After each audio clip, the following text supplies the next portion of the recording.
1 Timóteo capítulo 2, do verso 8 ao 10, assim diz o texto sagrado.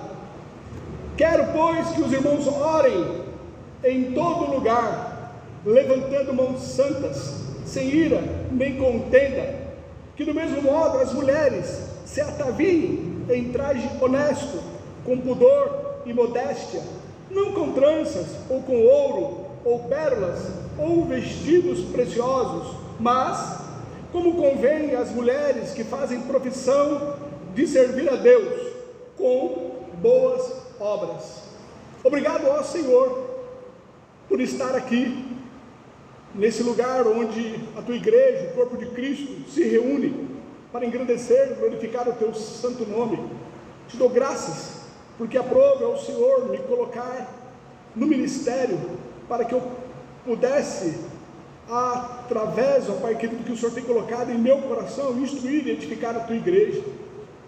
E é esse o motivo que eu estou aqui, Senhor, para edificar, para fazer com que os teus planos, os teus mandamentos, as tuas verdades possam ser elucidadas, compreendidas, transmitidas à tua igreja, e que elas assim sejam edificadas com a palavra vinda do Senhor. Me usa como instrumento teu para edificar a tua igreja, para levá-las a compreender o teu plano sobre cada uma delas. Me usa, Pai, como instrumento teu. Capacita-me pelo teu Espírito Santo, para que eu seja um instrumento nas tuas mãos, para edificar a tua igreja. Eu oro assim, ó Deus, em nome de Jesus. Amém. Pode sentar, irmãos. Nós vimos então no contexto anterior que Paulo, ele fala sobre a questão da oração de um modo geral. Ele diz no verso 1: admoesto, pois, antes de tudo, que se façam deprecações, orações, intercessões e ações de graças por todos os homens. Paulo então, ele mostra que a ênfase ali está na oração, não nos tipos de orações. Ele queria que a igreja estivesse realmente orando, então ele fala sobre isso, sobre a oração no modo geral. Depois ele fala sobre o propósito que Deus ele tinha em salvar todos os homens. Ele fala aqui no verso 4, que quer que todos os homens se salvem e venham ao conhecimento da verdade.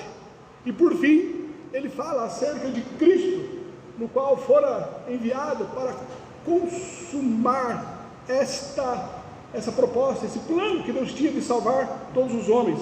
Ele diz no verso 5 e no verso 6, porque há um só Deus e um só mediador entre Deus e os homens, Jesus Cristo homem, o qual se deu a si mesmo em preço de redenção por todos, para servir de testemunho a seu tempo. Aqui do verso 8 ao verso 10, Paulo ele aborda o comportamento que deve ser apropriado para os homens e para as mulheres em relação à oração no culto público. Vejamos então aqui no verso 8, ele diz, no verso 8, quero pois, quando Paulo ele inicia aqui no verso 8, quero pois, ele está mostrando aqui o seu coração pastoral. Ele está falando aqui como pastor da igreja, e havia um desejo, um anseio no coração dele, que os homens estivessem orando, que os homens fossem comprometidos em oração. Ao desejo, anelava Paulo que os homens ali da igreja fossem homens que desejassem estar na presença de Deus, que orassem constantemente, que buscassem a Deus. Paulo então, ele abre o seu coração, um coração pastoral, desejando, anelando que houvesse homens ali na igreja que fosse conhecido pela sua piedade, pelo seu compromisso de estarem orando. É isso que ele começa dizendo aqui no verso 8, quero pois. 1 Tessalonicenses capítulo 5, verso 17 diz, orai sem cessar. Quero pois que os homens, ele continua no verso 8, quero pois que os homens orem em todo o lugar. A oração no qual Paulo ele orava que os homens estivessem fazendo não fosse restrita tão somente ali ao culto público, mas que os homens fossem conhecidos por estarem orando em todo lugar, em qualquer momento, que os homens tivessem aquela consciência que Deus é um Deus onisciente, que independente do lugar que a pessoa esteja, Deus, Ele está ali com o coração aberto para ouvir as preces, as orações ali do homem. Então que eles não ficassem restritos a um espaço, a um tempo, a um lugar geográfico, orar somente quando fosse o culto de oração, orar somente quando os homens se reunissem, mas não, que em todo lugar houvesse homens desejosos de estar orando, visto que Deus é um Deus onipresente. Salmo 139, do verso 1 ao 12 diz: Senhor, Tu me sondastes e me conheces, Tu sabes o meu assentar e o meu levantar, de longe entendes o meu pensamento, cercas o meu andar e o meu deitar, e conheces todos os meus caminhos, não havendo ainda palavra alguma na minha língua, eis que logo, ó Senhor, tudo conheces. Tu me cercaste por detrás e por diante, e puseste sobre mim a tua mão, tal ciência para mim maravilhosíssima, tão alta que não posso atingir. Para onde me irei do teu espírito, ou para onde fugirei da tua face? Se subir ao céu, lá tu estás, se fizer no inferno a minha cama, eis que tu ali estás também. Se tomar as asas da alva, se habitar nas extremidades do mar, até ali a tua mão me guiará e a tua destra me sustentará. Se disser, de certo que as trevas me cobrirão, então a noite será luz à roda de mim, nem ainda as trevas me encobrem de ti, mas a noite resplandece como o dia, as trevas e as luzes são para ti a mesma coisa. Deus é um Deus onisciente que está em todo lugar, e Deus, Ele atende a oração, independente do lugar que a pessoa esteja. Dentro de uma prisão, Paulo, ele orou e Deus atendeu. Jonas estava no ventre de um peixe, orando, e Deus atendeu. Jesus, ele orou numa cruz, e Deus atendeu. Paulo, então, ele anela, ele deseja que os homens orem em todo o lugar. Verso 8: Quero, pois, que os homens orem em todo o lugar. Ele continua no verso 8: levantando mãos santas, sem ira nem contenda. Não obstante, Paulo, ele desejar que os homens orem em todo lugar, ele aqui coloca que os homens prestem atenção em algumas questões que são importantes para que não haja o impedimento na oração. Devemos orar, mas essa oração deve ser aceitável a Deus, deve ser agradável a Deus. Paulo, então, ele coloca duas questões que é necessário prestarmos atenção para que as orações não sejam impedidas, para que não barre, para que Deus ele não atente à oração feita. Então Paulo ele coloca aqui alguns impedimentos à oração. O primeiro impedimento seria o pecado. Ele diz: quero, pois, que os homens orem em todo lugar, levantando mãos santas.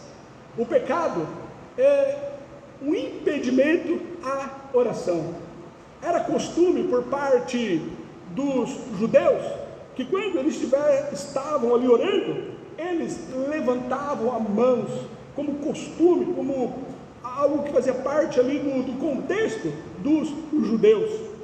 Esse levantar de mãos sugere as mãos de uma criança pura, de uma criança indefesa, de uma criança ali pedindo a um pai, no qual essa criança entende que esse pai é poderoso para responder a sua prece, a sua petição. E Paulo, então, ele diga que deve haver oração, mas que essa oração, ela seja ao levantar as mãos santas.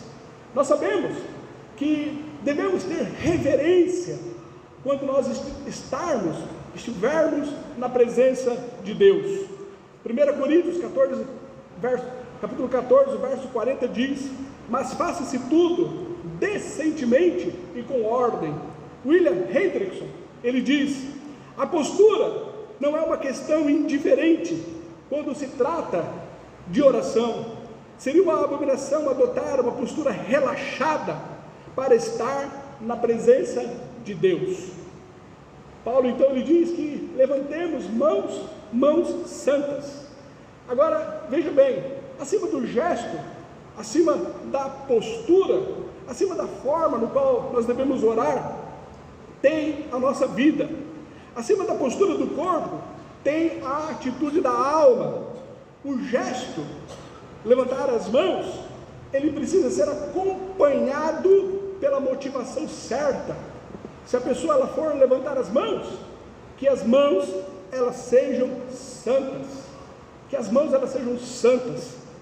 A postura na oração, ela pode variar de cultura para cultura. Há algumas pessoas que oram em pé, algumas pessoas que oram assentadas, há algumas pessoas que oram andando, algumas pessoas que em virtude da sua condição física, por estarem em um leito de enfermidade, elas podem fazer as suas orações deitadas. A postura na oração, ela pode variar de cultura para cultura, mas a santidade com que os homens devem orar, eles são princípios bíblicos, e os princípios bíblicos, eles servem para toda a igreja. O que nós podemos entender aqui nesse texto, que Paulo ele não está focando aqui na postura, na questão do levantar das mãos.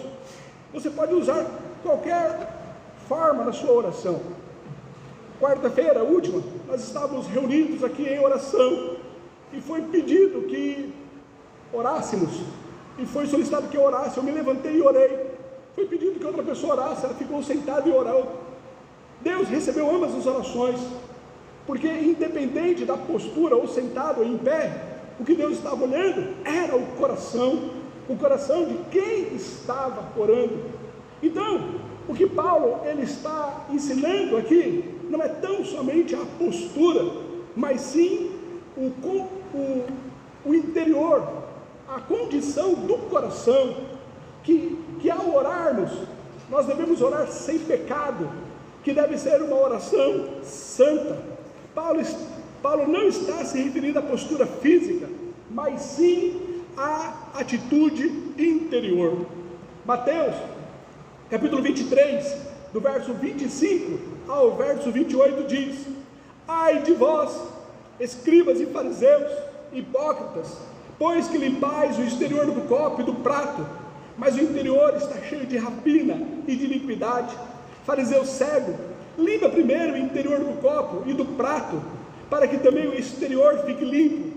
Ai de vós, escribas e fariseus hipócritas, pois que sois semelhantes aos sepulcros caiados, que por fora realmente parecem formosos, mas interiormente estão cheios de ossos de mortos e de toda a imundícia. Assim também vós, exteriormente, pareceis justos aos homens, mas interiormente estáis cheios de hipocrisia e de iniquidade. O foco que Paulo está ensinando aqui não é em relação à postura, mas sim a condição do coração, que o interior, o coração seja santo. Deve ser levantada uma mão santa. A vida santa é a base da oração eficaz. Salmo 24, do 3 ao 4 diz: quem subirá ao monte do Senhor, ou quem estará no seu lugar santo? Aquele que é limpo de mãos e puro de coração, que não entrega sua alma à vaidade, nem jura enganosamente. É esse o interesse de Paulo, que entendamos que devemos estar com corações puros, para que a nossa oração não seja impedida diante de Deus.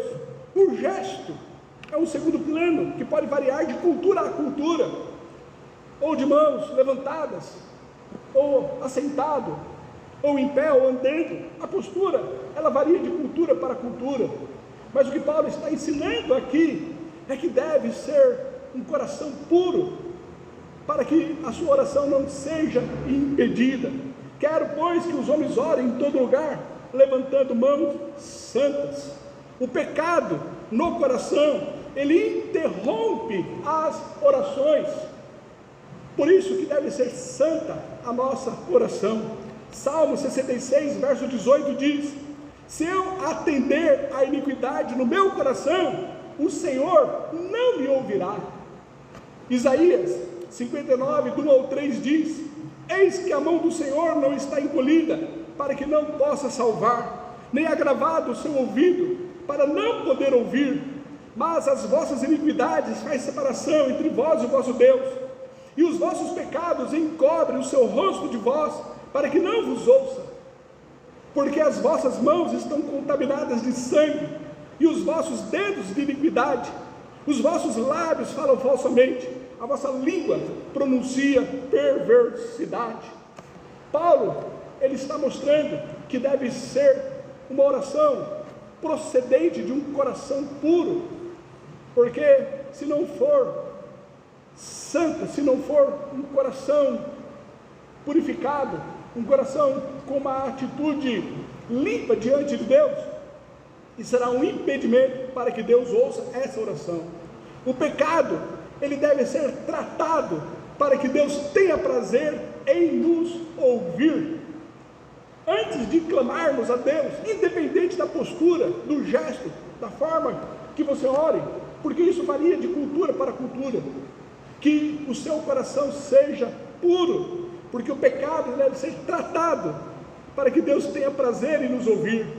Isaías capítulo 1, do 15 ao 18 diz: por isso, quando estendeis as vossas mãos, escondo de vós os meus olhos, e ainda que multipliqueis as vossas orações, não as ouvirei, porque as vossas mãos estão cheias de sangue. Lavai-vos, purificai-vos, tirai a maldade de vossos atos de diante dos meus olhos.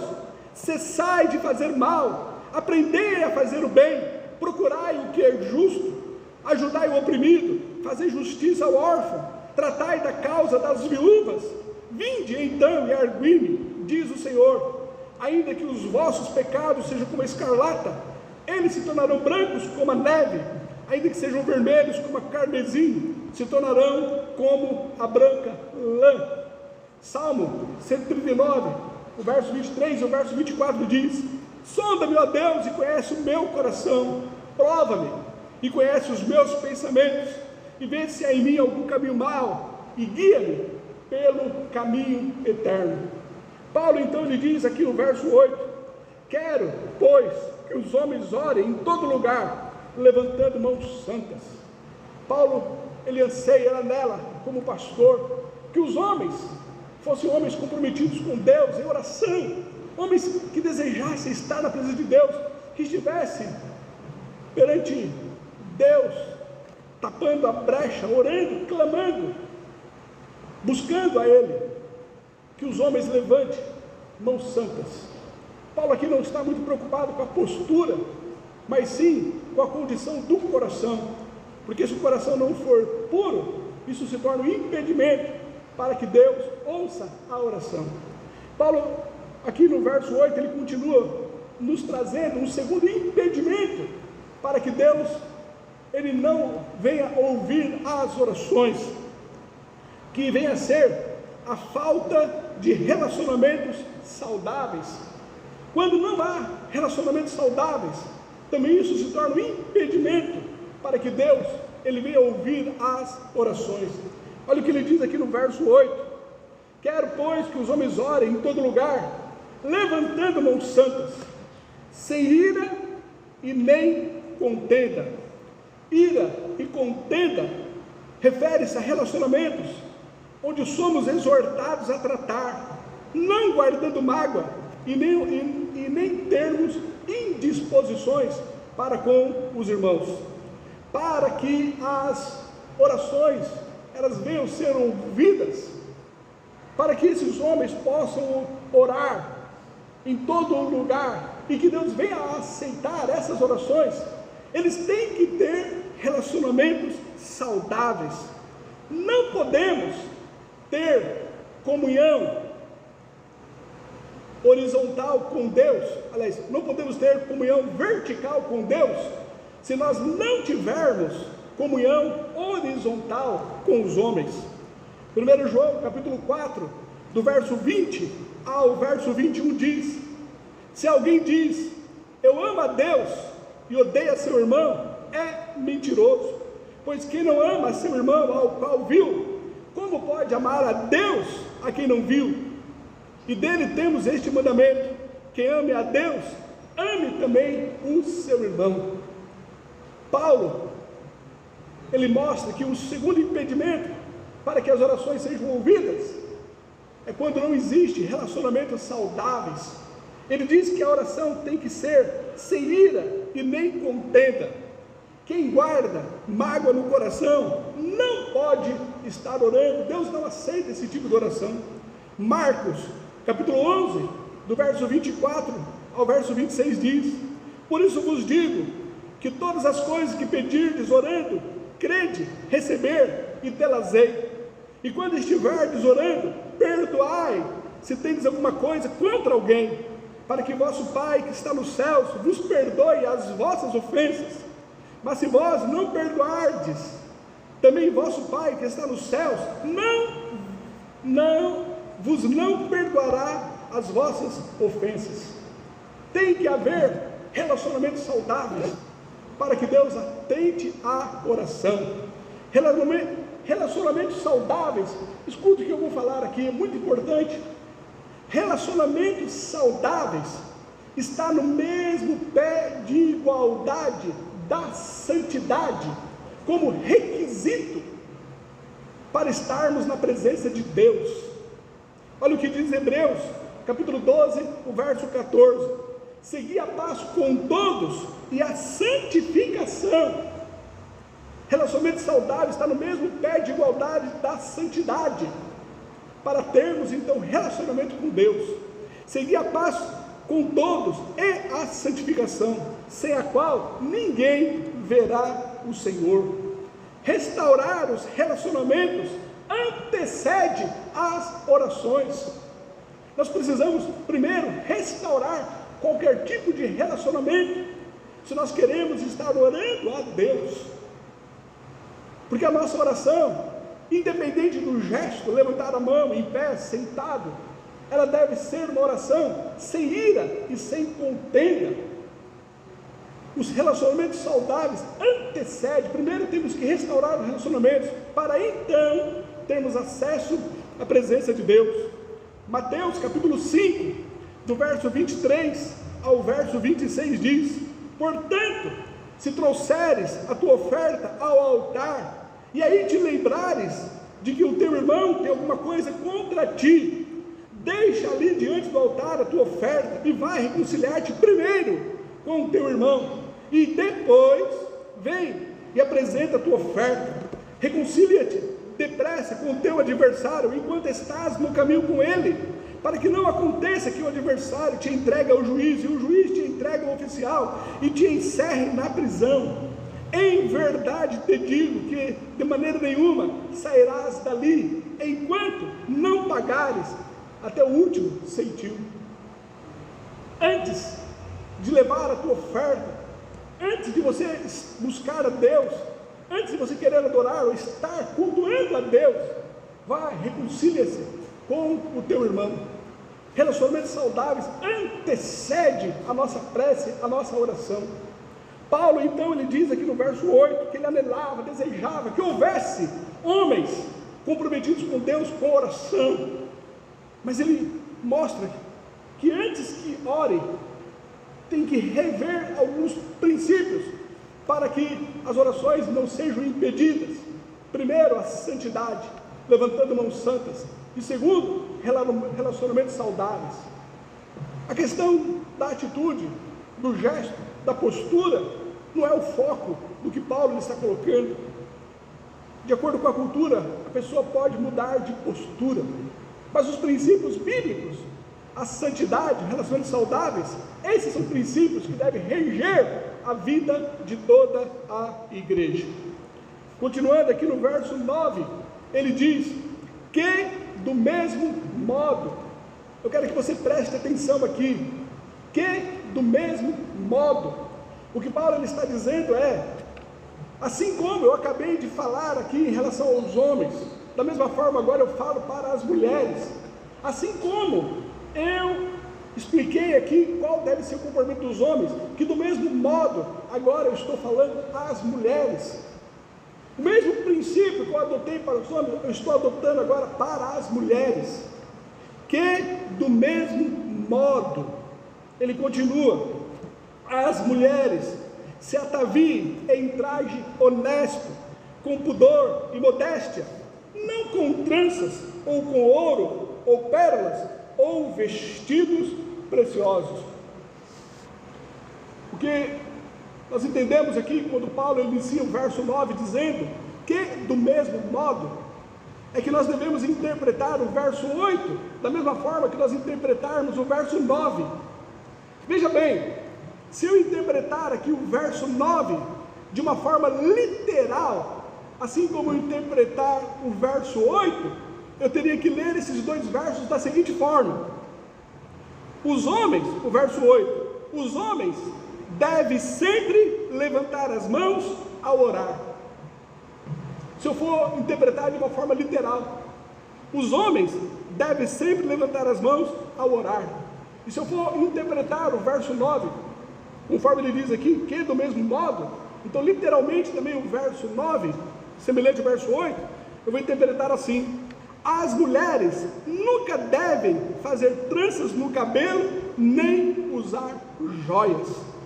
Assim, nós entendemos que tanto para o homem como para a mulher, Paulo ele está escrevendo para a realidade cultural da época. Mas os princípios bíblicos estabelecidos, tanto para o homem como para a mulher, ela serve para toda a igreja. Portanto, sempre, em qualquer lugar, os homens devem orar em santidade e com relacionamentos saudáveis. É isso que Paulo ele está falando. Ele não está mostrando a questão da postura, levantar a mão ou não. A ênfase aqui é na santidade e também nos relacionamentos saudáveis. Agora, a postura corporal, assentado, andando em pé, de joelhos, levantando a mão, essa postura não é o foco que Paulo está colocando aqui no verso 8. Essa é uma questão cultural. A ênfase aqui está nos princípios que devem nortear a igreja, que é a santidade e os relacionamentos saudáveis. Então, da mesma forma que nós vemos que os princípios, eles devem ser para a igreja, assim nós pensamos aqui no verso 9, da mesma forma, sempre, em qualquer lugar, as mulheres devem adornar-se com modéstia e decência. O seu estilo no qual você usa a sua roupa, o seu tipo de penteado, o seu brinco, os seus adornos, isso pode variar de cultura para cultura. Paulo, ele não está aqui proibindo que as mulheres usem penteados, vestidos, ou então os adornos. Paulo, ele está aqui traçando no verso 9, um contraste entre o exterior exibicionista da mulher com o interior, assim como ele fez no verso 8. Veja bem, não há aqui uma proibição em relação à maneira como a mulher ela deve se trajar, o tipo de vestido, ou se deve colocar joias, se pode então ter um tipo de penteado. Ele não está proibindo isso. Ele está fazendo aqui um contraste entre o exterior exibicionista com o interior, a mulher pura de coração, a sua modéstia interior, a sua simplicidade. Hernandes Dias Lopes, falando acerca desse texto, ele diz: penteados entremeadores com ouro e pérolas e roupas caras existem para serem exibidos. A modéstia e o bom senso no vestuário chama mais a atenção para o homem interior no coração. Aqui não há aqui uma proibição do uso de joias ou de vestiários, mas aqui o excesso, se porventura pudesse estar substituindo a verdadeira beleza de um comportamento manso e tranquilo.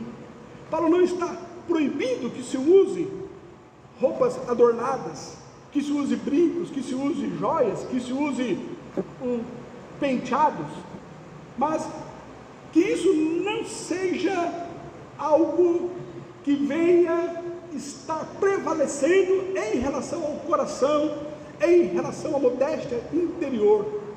1 Pedro capítulo 3, do 1 ao 6, Pedro ele diz: semelhantemente, vós mulheres, sede sujeitas aos vossos próprios maridos, para que também, se alguns não obedecem à palavra pelo porte de suas mulheres, sejam ganhos sem palavra, considerando a vossa vista casta, sem temor, em temor. O enfeite delas não seja o exterior, no frisado dos cabelos, no uso de joias de ouro, na compostura dos vestidos, mas o homem encoberto no coração, no incorruptível traje de um espírito manso e quieto, que é precioso diante de Deus, porque assim se adornavam também antigamente as santas mulheres, que esperavam em Deus e estavam sujeitas aos seus próprios maridos, como Sara obedecia a Abraão, chamando-lhe Senhor, da qual vós sois filhas, fazendo bem, e não temendo nenhum espanto. As mulheres devem entender que o que deve chamar a atenção é o seu espírito manso, é a sua obediência ao Senhor, é a sua vida consagrada, não obstante o seu tipo de cabelo, não obstante as suas vestes, não obstante os seus brincos. Paulo não está proibindo isso, assim como ele não está proibindo a questão de levantar as mãos, mas ele está mostrando que não são o seu exterior que deve chamar a atenção, mas sim o seu interior. Se nós olhássemos há uns 40 anos atrás, mulheres de cabelo curto, iria ser algo pecaminoso, seria algo proibido, que traria algum escândalo, mas nós vemos que isso não caracteriza o coração, o interior, isso é uma questão cultural. Mulheres hoje de cabelo curto, isso não é pecado, não é errado, não está contrariando o mandamento, não é falta de santidade, isso é uma questão cultural.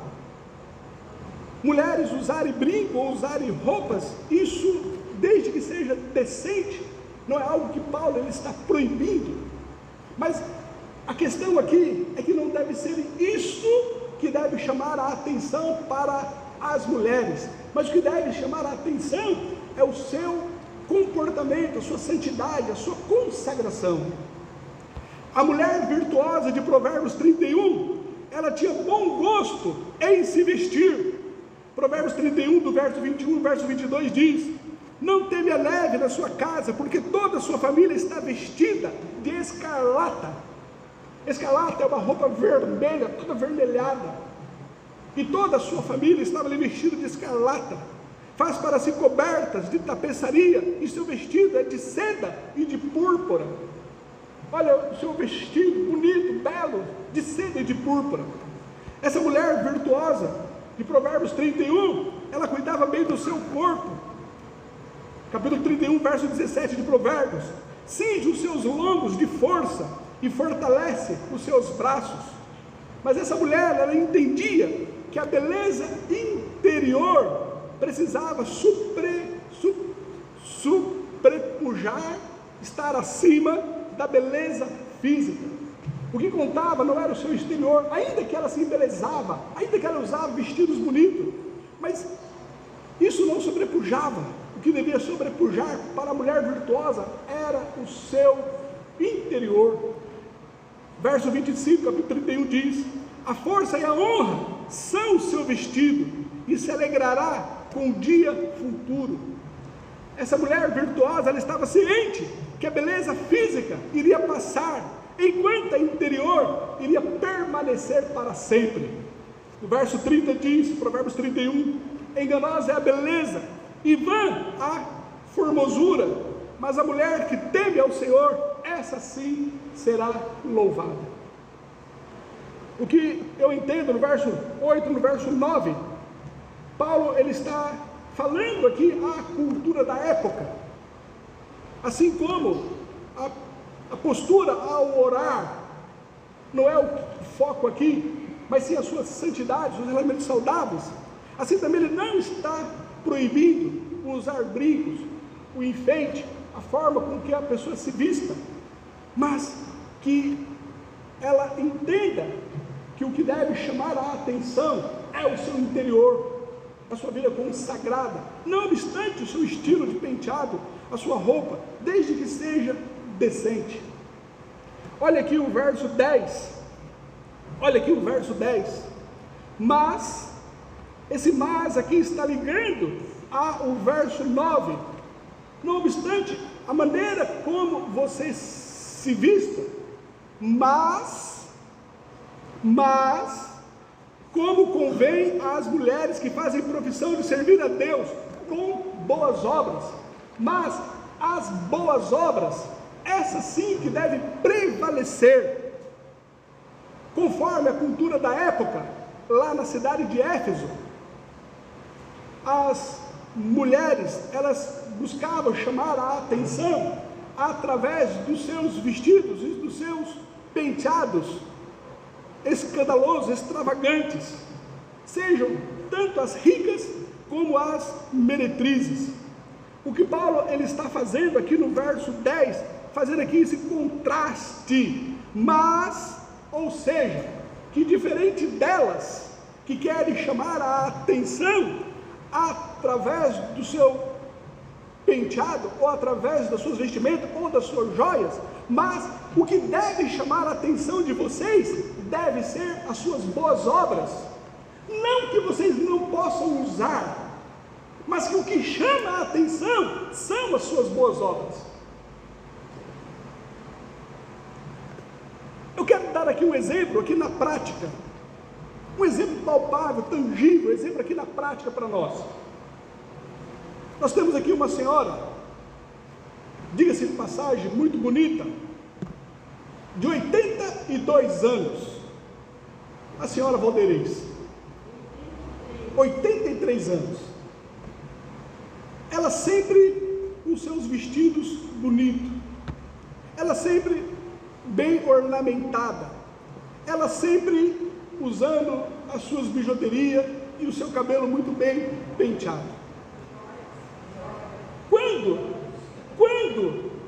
ela vem cantar aqui o seu especial, quando ela adentra aqui na igreja, e sempre muito bem vestida, sempre usando as suas joias, usando a sua maquiagem, ou usando os seus brincos, quando nós olhamos para essa senhora de 83 anos, sabe o que chama a atenção quando nós olhamos para ela?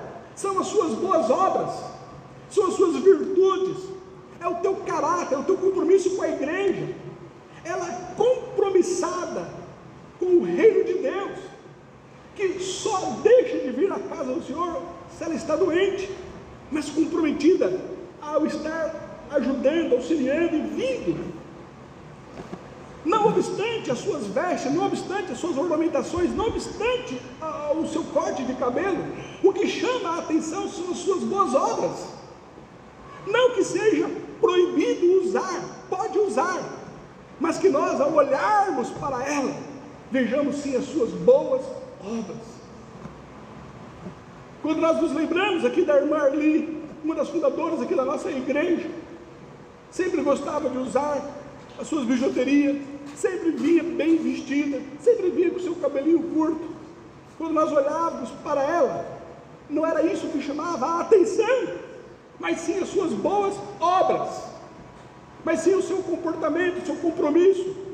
Uma das colunas aqui da igreja que ajudou a construir esse templo, uma mulher forte, corajosa, um bom exemplo de vida, compromissada com a igreja. Não que seja proibido usar joias, não que seja proibido usar o tipo de penteado, não que seja proibido usar esses vestidos, mas sim que, não obstante você usar, que o que chame a atenção seja as suas boas obras. É o que ele fala aqui no verso 10, mas como convém com as boas obras, como convém às mulheres que fazem profissão de fé, profissão de servir a Deus com as suas boas obras. Hernandes Dias Lopes, referindo-se a esse texto, ele fala: com respeito à prática das boas obras, vale destacar que as mulheres sempre estiveram na vanguarda. Foram elas que sustentaram o ministério de Cristo, Lucas 8, do 1 ao 3. Foram elas que estavam presentes tanto na crucificação de Cristo, como em seu sepultamento. Foi uma mulher a primeira a proclamar a ressurreição de Cristo. As mulheres estavam no cenáculo quando o Espírito Santo foi derramado. No livro de Atos,